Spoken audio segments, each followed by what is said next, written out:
One of the most important parts of this whole process of backup power is selecting the right circuits out of the main panel that we're going to power during a power outage.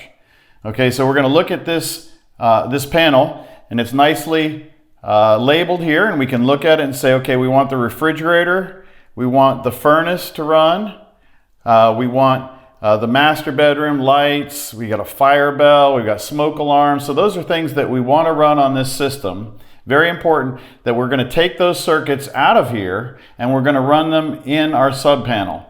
There's some circuits in here that we're absolutely not going to run, things like the oven, jacuzzi, saunas, things like that. Those would take a lot of power and only provide a small amount of benefit during a power outage. These are the things we want to keep the lights on when the power goes out, provide people what they really need.